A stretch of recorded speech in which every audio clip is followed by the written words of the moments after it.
Buat sebagian orang Indonesia, pergi berhaji itu sesuatu yang sangat berarti dalam hidupnya. Ada nilai tersendiri sebagai bagian daripada puncak ibadah. Kalau sudah berhaji, maka terasa sempurnalah ibadahnya. Dan ini nggak bisa ditawar. Resiko apapun akan mereka tempuh untuk melaksanakan rukun Islam kelima atau yang terakhir itu. Tapi pergi haji juga bukan sesuatu yang mudah. Tahu berapa tahun kita harus menunggu kalau ingin pergi berhaji?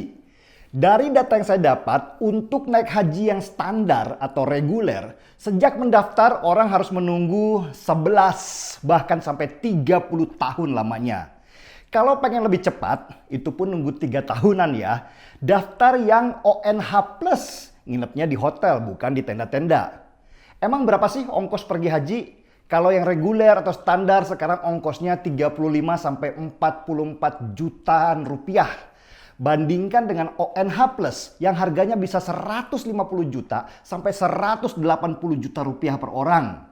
Jadi nggak murah ya untuk pergi berhaji karena orang harus mengorbankan banyak hal untuk mencoba menyempurnakan ibadahnya. Dan ini juga bukan mau-maunya pemerintah Indonesia. Karena yang menetapkan mulai kuota berapa orang dari Indonesia yang bisa berangkat sampai berapa harganya itu adalah pemerintah Saudi.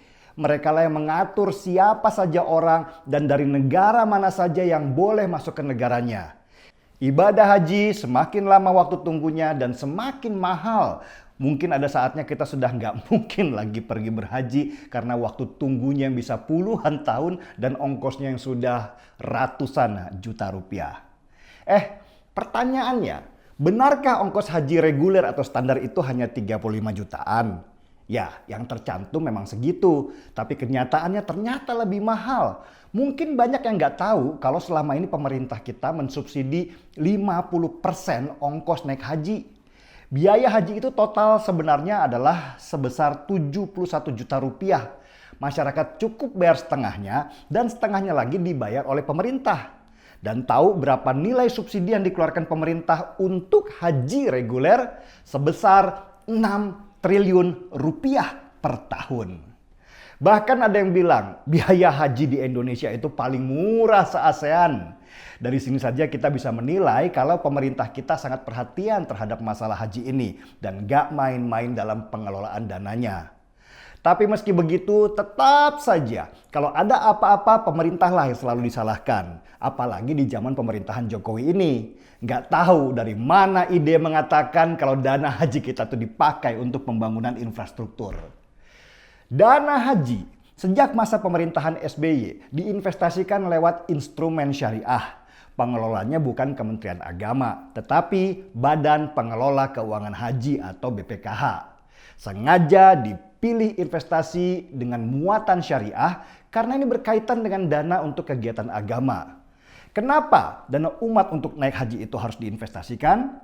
Ya supaya dapat keuntungan lah. Dan hasil dari keuntungan syariah itu untuk menutupi subsidi yang selama ini dilakukan pemerintah.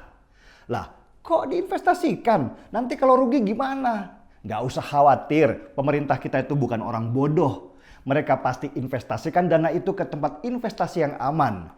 Ya, namanya aman berarti hasil baginya juga lebih kecil. Karena itulah pemerintah tetap harus subsidi karena hasil investasi itu gak cukup untuk menutupi 50% subsidi ongkos naik haji. Dan jangan takut uang itu hilang karena pemerintah menjamin semuanya. Fokus aja pada ibadah, masalah lain biarlah urusan pemerintah. Selama ini gak ada masalah dengan masalah penyelenggaraan haji sampai pada akhirnya kita memasuki masa pandemi yang mengubah banyak tatanan di seluruh negara. Saudi langsung menutup negaranya. Tahun 2020 gak ada satupun jemaah haji dari Indonesia yang bisa berangkat ke Saudi. Kecewa? Ya pastilah. Bayangkan sudah nunggu belasan tahun pas hari hanya gak jadi berangkat. Akhirnya harus mengubur dalam-dalam mimpi untuk berhaji karena kuota 2021 sudah menunggu antrian yang lain. Dan ternyata di tahun 2021 ini Indonesia kembali batal mengirimkan jamaahnya ke Saudi karena ada miskomunikasi dengan pemerintah Saudi. Indonesia menganggap pemerintah Saudi belum membuka negara mereka karena pandemi. Dan alasan Indonesia ini benar, karena biasanya sebelum hari haji, pemerintah Saudi sudah memberikan berapa kuota orang di Indonesia yang boleh berangkat. Nah, karena nggak dikasih kuotanya oleh Saudi inilah akhirnya diputuskan haji tahun ini di Indonesia ditiadakan. Pemerintah Saudi juga nggak mau disalahkan dan disinilah keributan itu terjadi. Yang bikin miris itu adalah orang-orang yang memanfaatkan situasi ini untuk memfitnah, menyebarkan hoax, bahkan memprovokasi. Lija Lamli, mantan ekonom yang pernah dipecat oleh Jokowi dari kursi menteri, tiba-tiba memberi pernyataan kalau dana haji itu sudah ditilep untuk infrastruktur dan Indonesia punya hutang yang belum dibayar ke pemerintah Saudi.